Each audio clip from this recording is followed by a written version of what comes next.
ladies and gentlemen. I thought I would be coming here to transform and change lives.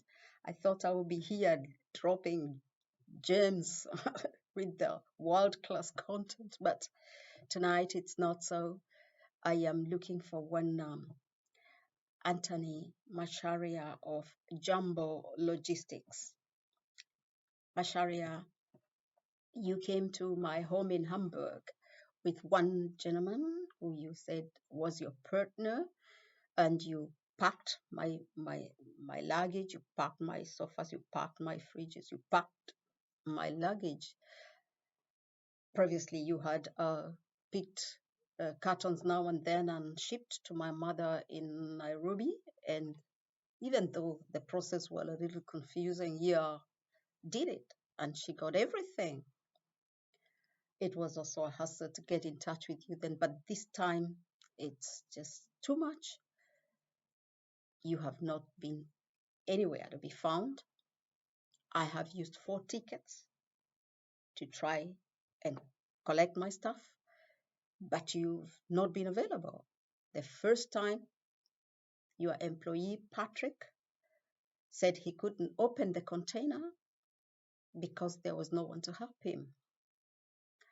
It was a little bit strange and fishy because if you're shipping containers, you must know how to open them.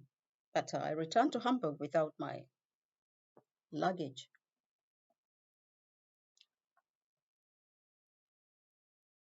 The second time, your staff took me round and round. Every time I called, they say, we'll get back to you. And I was still thinking, maybe there's no one to open the container, but I didn't understand why that was happening because you do ship containers. So I don't know, and I didn't pick my luggage. I returned to Germany without my luggage. The third time, it was your wife on the other end, actually. She's always the one I communicate with here and in Kenya. She gave me an address in Syokimau. And I went to Syokimau and found an empty plot. I found guards who told us, you've been evicted. It was saddening.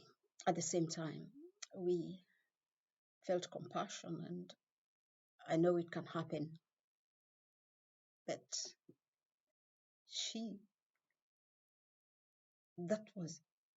I can call that a crime. You can't send people to pick luggage nowhere. You didn't bother calling me. I was still the one to look for you here in Hamburg. You were not to be found. And your wife was always saying, giving many reasons, because she was on the other side of the line. In July, when I was in Nairobi, she said she was in Mombasa, even though I called her Hamburg number. She said her Germany number. She said she was coming to Nairobi. I don't know why it had to be her there and her there with one perpetual who was calling a friend's phone, because we were using my friend's phone in Kenya, asking where we were. And a few days later, someone who resembles you is spotted on the corridors of a holiday home, a holiday apartment where me and my family and a friend were residing. That was an awful coincidence, and it's mainly the reason why my neighbors here, my family and friends said, you have to look for him on internet, because that is horrible. Your wife had told me that a lady is coming to collect stuff in July, and it was convenient for you guys to look for someone to bring the container out, and I understood that. So I flew to Kenya in July. The story. When your wife came on when we spoke with your wife, she was as how much is the balance? She had assured me that my stuff had been put together, and when I requested for pictures so that I verify, yeah, that's my stuff, it's together, and I know whether to, what kind of vehicle to come along with. She always said, tomorrow, I'll send you tomorrow, I'll send you tomorrow. You are in possession of my list. You are the one who shipped. How can you ask me? What what's there? What, like someone who does not know what I shipped wants to do something with my it's fishy. I don't want to label you anything. I don't want to be suspicious. And my mom told me not to because she's emotionally intelligent. She said, you have always shipped, you have always given her the stuff I sent, even though one was picked from there, one was picked from the other end, but she got everything. And I have never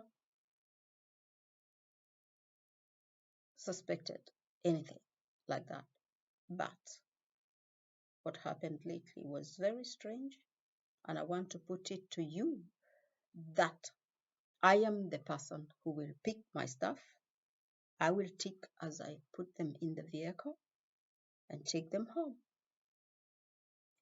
And if God gives you an opportunity to do an international business in a place such as this that is so orderly, how on earth